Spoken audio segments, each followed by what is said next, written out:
Mr. President. Mr. President, very distinguished colleague, let me join my other colleague in also thanking you for allowing the Senate to bring this particular issue to fore. But Mr. President, let me quickly correct one or two impressions. Number one, at no point have you teleguided any senator from saying anything he or she wants to say on the floor of the Senate. I've not witnessed one, I've not seen one, and I've not heard of one.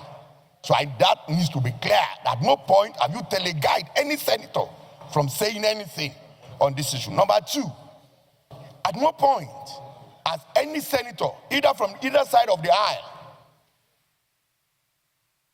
have been on any side on this particular motion that is currently before us. We are on the same page. We all believe that the security of this nation is sacrosanct, and every one of us are concerned concerning the current situation of security as far as the country is concerned.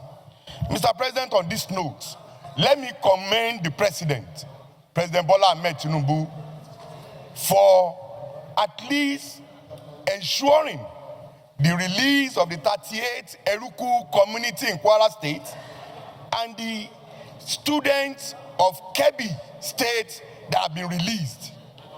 I want to commend the President, and I believe that he's doing everything within the ambit of the law to ensure our country, Nigeria, is secure.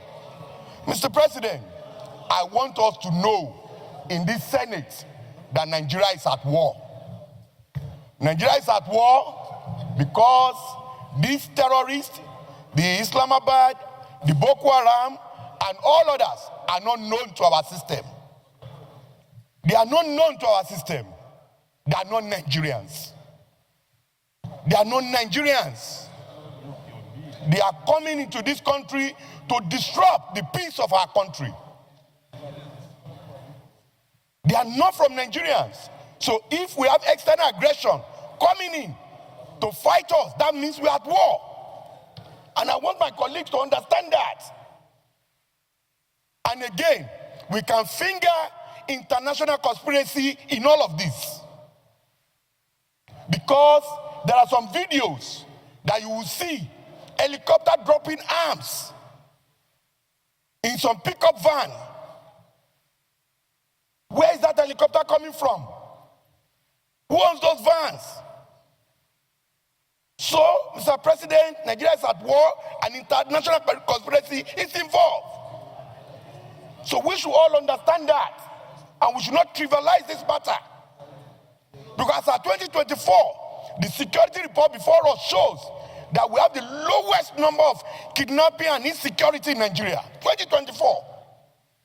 And by November 2025, everywhere is agog with kidnappings and banditries and everywhere. So, Mr. President, I'm calling on my colleague. Please, let's keep an open mind on this matter. Let's speak to the truth of this matter. Let's address this issue as a Nigerian. It's the collective responsibility of everybody for this country to be well secured. And I mean it and I say it, so that nobody should come and say that anybody on this side of the aisle is speaking in favor of anything. We are concerned. The president canceled 2 international engagements, all because he wants this country to be secured. And he's doing it round the clock. And also, sir, I commend the men and women of the Nigerian military because they are father and mother of a particular family. They are father and mother to some children. So if they are on the war front, defending this nation, the integrity and the sovereignty of this country, I think they need to be commended. I commend them.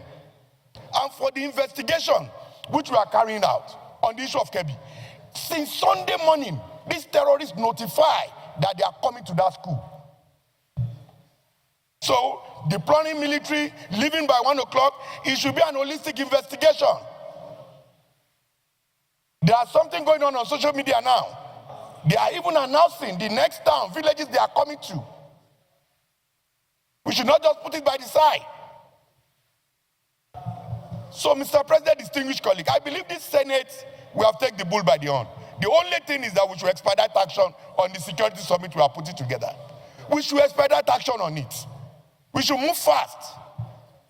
Because if we have any position paper, if we have any document to put together, to give to the executive, the action must start now, and we must do it as soon as possible. I saw summit.